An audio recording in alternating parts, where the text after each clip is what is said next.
voici venir un plus fort que moi, proclame Jean-Baptiste. C'est lui qui vous baptisera dans l'Esprit Saint et le feu. Luc chapitre 3, le verset 16. Sœurs et frères, paix et joie. L'Église en ce jour célèbre le baptême du Seigneur. Cette fête marque déjà la fin du temps de Noël et nous retournons dans le cours ordinaire du temps liturgique.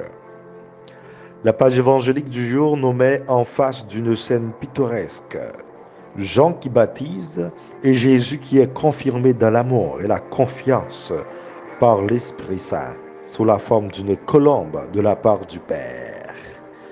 Toi, tu es mon Fils bien-aimé, en toi je trouve ma joie. Nous qui sommes baptisés, sommes-nous vraiment fils de Dieu? Agissons-nous comme tels? Est-ce que Dieu trouve sa joie en nous?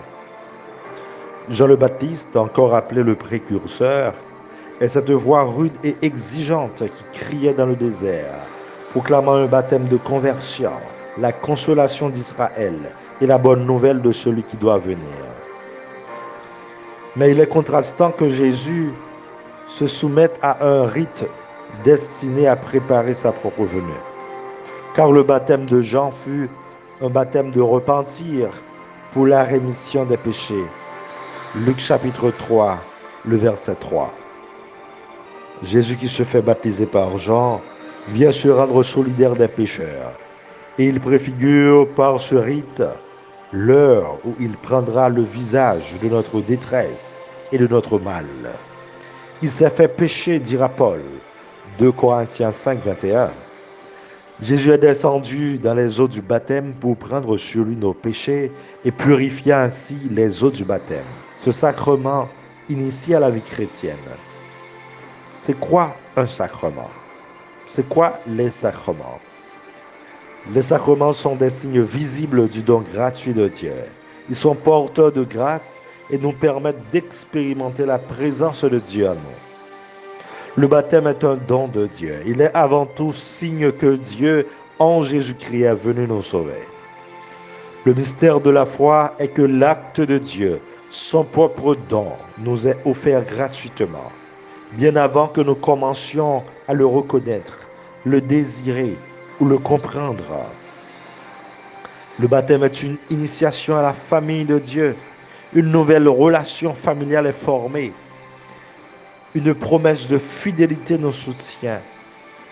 Que nous soyons baptisés à l'enfance ou à l'âge adulte, nous sommes des petits enfants dans la foi et aux yeux de Dieu, appelés à grandir et à mûrir à pleine maturité avec le Christ. Nous sommes enfants de l'Alliance. Dans le baptême, nous sommes unis au Christ dans sa mort et sa résurrection. La force du péché a été brisée. Le pouvoir de la mort est vaincu. Dans le Christ, nous sommes purifiés, pardonnés, guéris et nés de nouveau. Il faut se souvenir des signes de la mort et de la vie représentés dans l'eau du baptême. Et célébrer avec action de grâce jusqu'au moment où, dans notre propre mort, les promesses sont pleinement réalisées et nous entrons dans la vie après la vie de Dieu. Par le baptême, nous sommes greffés au corps du Christ, l'Église. Nous sommes loin de l'Esprit et nommés pour être le sacerdoce royal, servant le Christ et notre prochain dans le monde. L'engagement baptismal dans notre vie de disciple ne devra pas être minimisé ou sentimentalisé. Le baptême est le commencement d'une vie nouvelle dans le monde où les décisions éthiques, sociales, politiques sont faites à la lumière de nos réponses à Dieu en Jésus-Christ. Le baptême n'est pas une protection du monde, mais une initiation à l'amour, à la justice, par lesquelles Dieu cherche à sauver le monde. Un fait qui nous est étranger est arrivé lors de l'épisode conté par l'Évangile. Le ciel s'ouvrit. Ce fait n'arrive que pour l'ascension et la venue de l'Esprit qui déjà descend sur Jésus. La présence simultanée de l'esprit et de l'eau nous renvoie une fois de plus au premier verset de la Genèse, où l'Esprit de Dieu planait à la face de l'abîme. Dieu créa le ciel et la terre comme deux réalités séparées. Désormais, le ciel et la terre, gardant leurs différences, sont mis en communication. Jésus est le pontifex, le pont jeté entre ciel et terre, entre Dieu et l'homme. En célébrant cette fête, rappelons-nous de notre baptême, qui nous a lavé du péché originel, nous a incorporés au Christ, nous a fait devenir membres de la grande famille chrétienne, enfin amis et fils bien-aimés de Dieu.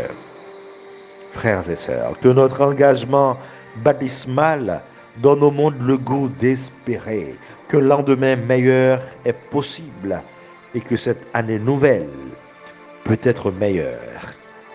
Amen.